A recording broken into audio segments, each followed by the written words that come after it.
Baik, bismillahirrahmanirrahim. Assalamualaikum warahmatullahi wabarakatuh. Jadi pada pertemuan kali ini kita akan membahas mengenai pengembangan media teknologi video, manfaat dari media teknologi video untuk pembelajaran pendidikan agama Islam. Ya, sebelum kita masuk ke pembahasan, kita akan membahas pendahuluan terlebih dahulu. Jadi video merupakan media elektronik yang mampu menggabungkan teknologi audio dan visual secara bersama, sehingga menghasilkan suatu tayangan yang dinamis dan menarik. Jadi video ini dapat dikemas dalam bentuk VCD dan DVD, sehingga mudah dibawa kemana-mana, mudah digunakan, dapat menjangkau audiens yang luas dan menarik untuk ditayangkan. Jadi media video ini memiliki fungsi sebagai media pembelajaran, yaitu yang pertama ada fungsi atensi, yang kedua fungsi efektif, yang ketiga fungsi kognitif, dan yang keempat ada fungsi kompensatoris. Nah, yang dimaksud dengan fungsi atensi yaitu media video dapat menarik perhatian dan mengarahkan konsentrasi audiens pada materi video. Yang kedua ada fungsi afektif, yaitu media video mampu menggugah emosi dan sikap audiens. Kemudian yang ketiga dari fungsi kognitif, dapat mempercepat pencapaian tujuan pembelajaran untuk memahami dan mengingat pesan atau informasi yang terkandung dalam gambar atau lambang. Nah, yang keempat adalah fungsi kompensatoris, yaitu memberikan konteks kepada audiens yang kemampuannya lemah dalam mengorganisasikan dan mengingat kembali informasi yang telah diperoleh.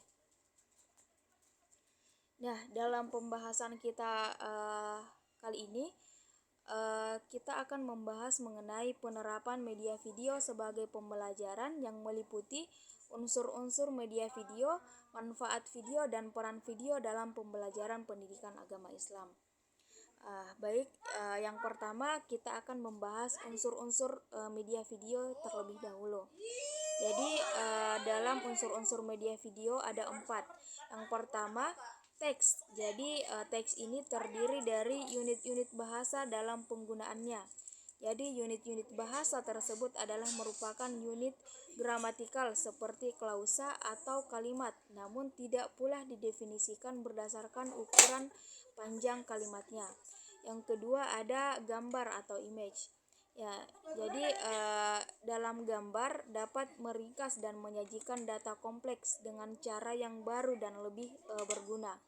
Jadi gambar ini sering dikatakan bahwa sebuah gambar mampu menyampaikan 1000 kata, tapi itu hanya berlaku ketika kita bisa menampilkan gambar yang diinginkan saat kita memerlukannya. Yang ketiga ada suara atau audio.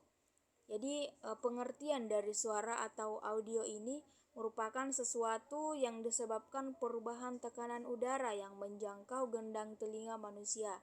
Jadi audio sendiri terdiri dari beberapa jenis. Yang pertama waveform audio, yang kedua ada format DAT, yang ketiga ada format MIDI, yang keempat ada audio CD, dan yang terakhir ada MP3. Kemudian yang keempat ada animasi.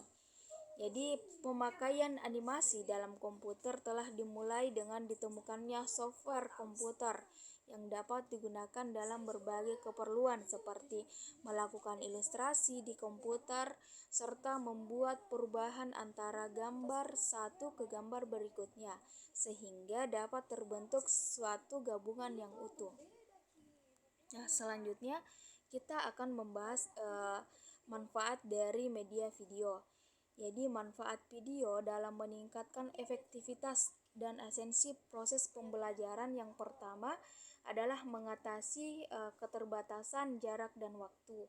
Yang kedua dapat diulang bila perlu untuk menambah kejelasan. Yang ketiga, pesan yang disampaikan cepat dan mudah diingat. Yang keempat, mengembangkan pikiran dan pendapat peserta didik. Yang kelima, dapat mengembangkan imajinasi. Yang keenam, memperjelas hal-hal yang abstrak dan memberikan gambaran yang lebih realistis. Yang keenam, sangat kuat dalam mempengaruhi emosional. Yang ketujuh, sangat baik untuk menjelaskan suatu proses dan keterampilan dan mampu menunjukkan rangsangan yang sesuai dengan tujuan dan respon yang diharapkan dari peserta didik. Yang kedelapan, semua peserta didik dapat belajar dari video, baik yang pandai maupun yang kurang pandai. Yang kesembilan, menumbuhkan minat dan motivasi belajar dari peserta didik. Yang kesepuluh adalah dalam video itu lebih mudah untuk dievaluasi. Nah, namun selain dari kelebihan-kelebihan yang sudah tadi saya sebutkan di atas, media video pun tidak bisa lepas dari kelemahannya, yakni media video terlalu menekankan pentingnya materi ketimbang proses pengembangan materi tersebut. Jadi jika dilihat dari ketersediaannya, masih sedikit video juga di pasaran yang sesuai dengan tujuan pembelajaran di sekolah.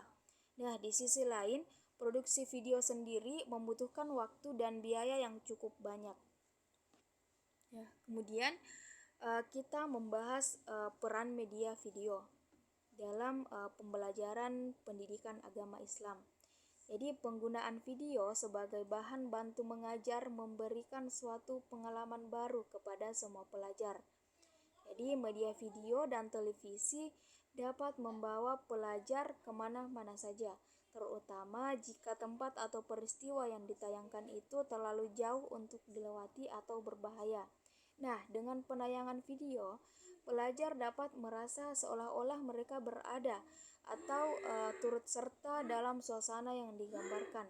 Sebagai contohnya, materi tentang akhlak, video dapat digunakan untuk memberikan pelajaran dan contoh berperilaku yang baik.